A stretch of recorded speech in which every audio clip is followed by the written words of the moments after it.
Thank you. Thank you so much for being here, because it immediately says to me that you guys are out there seeking ideas like the first gentleman, I think, in answering that question. What I'm going to talk about is the danger of now, and the concept is it's the danger not to think long term. In other words, I'm just going to, sorry, that was just a bit too quick off the mark. So why now is a good place? It's a good place because we're busy, we're on the go, things are happening, we feel alive and we feel really energized by the world around us. But why now is not a good place is that we are in a position of not connecting, not comparing, not being able to understand the context upon which we live our life.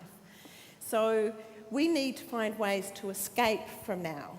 And that's what my talk's about, and I'm going to give you two ideas. The first idea is a really big idea, and then I'm going to take it down to what that means for New Zealand. So firstly, I'm going to give you a context. So we've got a think tank called Sustainable Future, and the context for us was we were trying to work out how do we escape out of now. And we came up with the concept of timelines, and so we looked at the biggest timeline that we could, and that was the timeline of the planet. So we considered, if you like, there's 10 billion years life expectancy in the planet, of which we're 4.5 billion years in. So if you can imagine, this is the timeline of the planet, what we're going to just look at that context for a moment and say what that means for us as New Zealanders and people living today. So I've brought along a few fossils because I'm into fossils, and that's all happened as a result of this work that we've been doing. And the first fossil, this is 2.3 billion years old. It's kind of where we all came from. I know that's kind of really scary, but basically this microbe was programmed for era, and we're a result of that era. So that era, over this whole length of time, has actually brought us to where we are today. Now this didn't come into existence until about 2.3 billion years in. So that's, if you like, the elbow, if you can imagine it sitting there. And I thought the gentleman that said he was looking for a new idea, I thought I'd give him the old idea to collect and just pass around. And if someone can return it to me at the end, that'll be stunning. So 2.3, and you'll feel the weight of it, which is really interesting. Old fossils have weight. I'm just going to give you a little journey through evolution. So that's kind of 2.3 billion. Then we just get into millions when things start happening. So this is a really flat little beast, not 3D at all. That was 535 million. So to give you some idea, we're suddenly right up here. And then we got into some 3D stuff, which is pretty cool, this little creature here. And then we got into things like this, which actually swam along, was quite squid-like. And that's 120 million years. And then last but not least, is I've got this fossil fish for you. And that's 50 million. And that kind of gives you a feel, when I go back to this original timeline, is that all this activity was happening up here. And it was all because of this program for era microbe here. So we need to understand, when we look at our context, that we are all programmed for era. And thank goodness, because otherwise we wouldn't be where we are. So that's an optimistic view of it. And then, so we're sitting here on the ear, sort of a cell, if you like, if you wanted to get an equivalent for what that feels like. And all the activity of humanity, if you put your hand up against that ear, happened in that little space. Now, if you took a baby born 180,000 years ago and you raised it today, you would actually... Wow, that's a pretty powerful thing to happen when you're starting to talk about evolution. Anyway, so you're dealing with a fact that a baby born today would actually be raised exactly the same, would grow. So evolutionary, there hasn't been an evolutionary leap for at least 180,000 years. We've done all the progress, if you like, using our brains by interconnection, but our bodies have not changed. And that's where the internet comes in. That's, the whole way that we've grown and to understand that. So if you think of, once again, this concept of this, what it immediately does is it gives you a feeling of where you fit in. And then if you say, well, okay, that's the context of where you are, you immediately get, or this is what we got, was the fact that, well, that means this is our watch. So we're actually dealing with this mass behind us of a build-up to where we are today. So we actually have a responsibility to the people that try to make a difference then, and we've got this responsibility out there to the people in the future. And that, that's a really big, I hate to say it, but it was my, really got me to a place that I hadn't got to before. And so what that means is we actually, as a community, in our watch, we suddenly belong to this watch. It's our time, it's our evolutionary history. Now, so sustainable future is this concept of a future think tank. So the last couple of years I've been travelling the world and I've gone to the World Futures Conference twice, which has been fantastic, completely organic. And part of that has actually been to learn about how to do future studies. Because if you can imagine, as a chartered accountant, I was used to very much looking what was happening exactly to me in my environment for my businesses or whatever. So this required a different language, and that's why I think about what the role for our think tank is. Even if we could just get the DNA of this future thinking language out into New Zealand, where could that take us? And so I'm just going to give you these, this is, if you like, the bit of academic stuff in the middle of the talk. Just the concept of the three sights that we all have. So we have hindsight, we have insight, and we have foresight. And when you're in insight, you're in now. And you don't want to be in now all the time. Yet the way we live our lives draw us into now. And so you actually have to work out really hard to put time in your day to have these other two perspectives. So then you say, well then, if we're into foresight, then there's three options there as well. We can have this probable future, which is kind of status quo, you're sort of used to that. The possible future, and that gets into, if you can take this arm and you turn it around into a cone, academics like to think of a cone as the way that we see the future of all the possible futures. And the distinction again of the preferred futurist is someone that says, I want to be right there and I'm going to get the world there or me there or company there. So it's very predetermined. And one of the challenges is to understand, if someone's talking scenarios to you, or they're talking about the future, is to understand where they're trying to push you. And therefore you want to go back, and that's why I put these 4 steps in there. You want to be able to understand how they've defined what they've set up. You want to tell them how you've explored it, then you want to build it, and then you want to use it. And it's circular, then it's all work in progress. And unlike a plan, which as a chartered accountant I did lots of forecasting, they were looking at these probable futures. But we're not looking for a plan here, we're looking to understand. So we need to be these really intelligent people that can develop an ability to deal with this whole big environment and landscape and actually make it work for us. And so it's an incredibly exciting area. I'm going to give you a quick example of hindsight, insight and foresight. Now, of course, numbers, I can't help myself. But if we said, okay, we're into this timeline and we're looking backwards, and we know about 180, 200,000 years ago is where humanity have started in the human form, they think that there's about 97 billion people have been born on the planet today. Of that, 90 billion have died. So that's why you're one of the 7 billion. So, feel good. But of the 7 billion, and this is where we get into insight, because we're drilling down now, is we're turning around and saying, okay, who is able to shape the planet?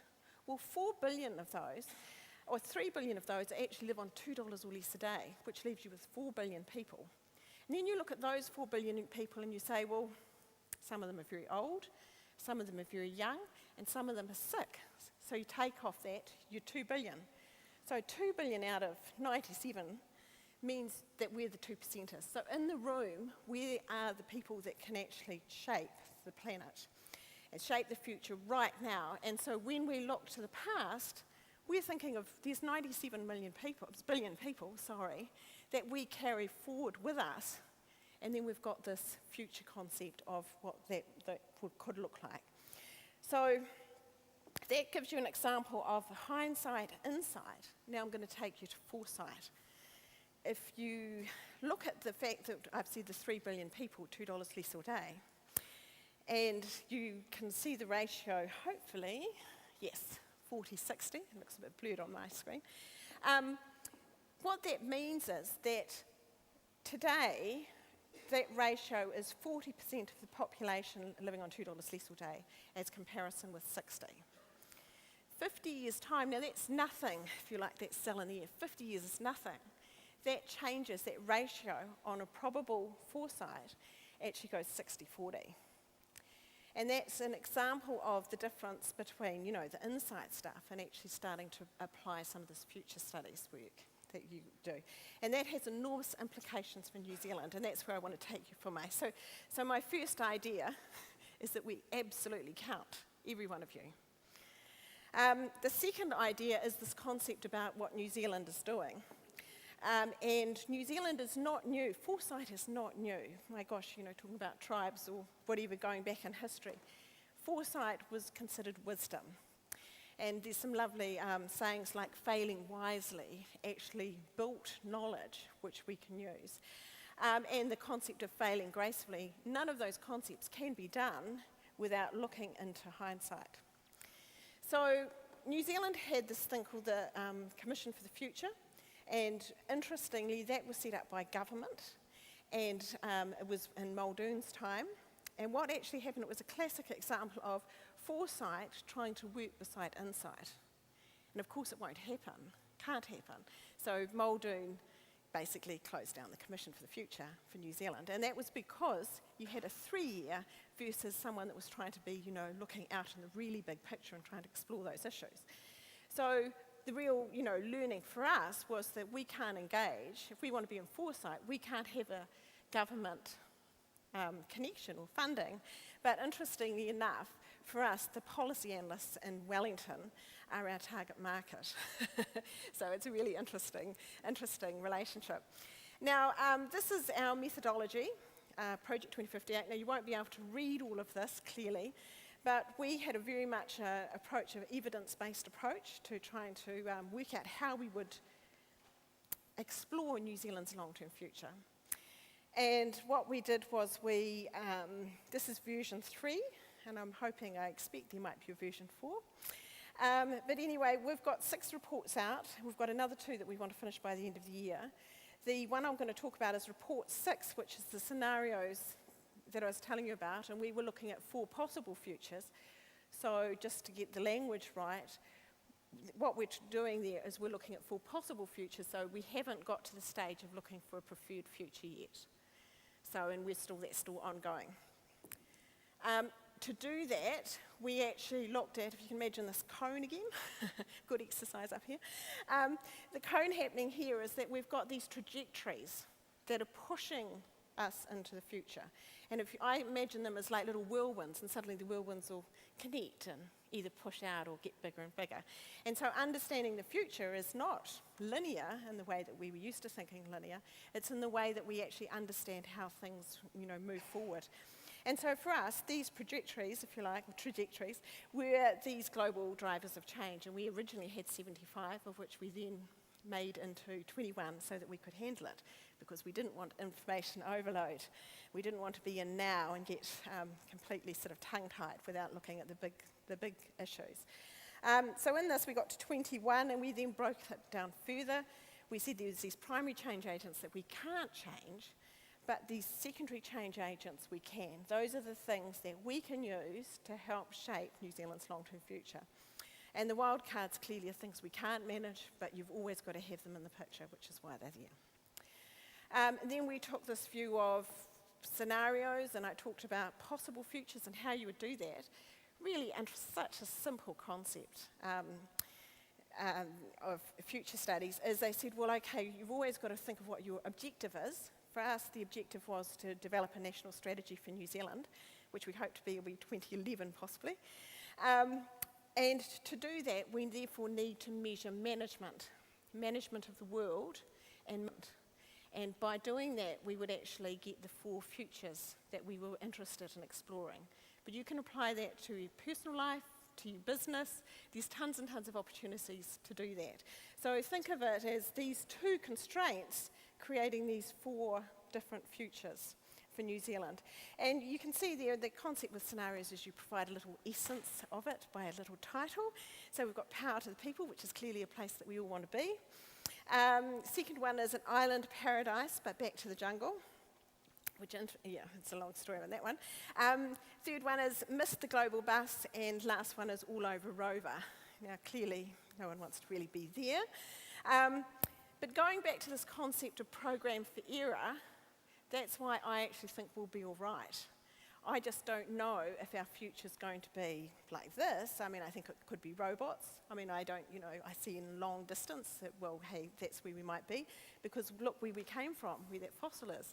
So, kind of you've got to say, well, big picture, these things are possible.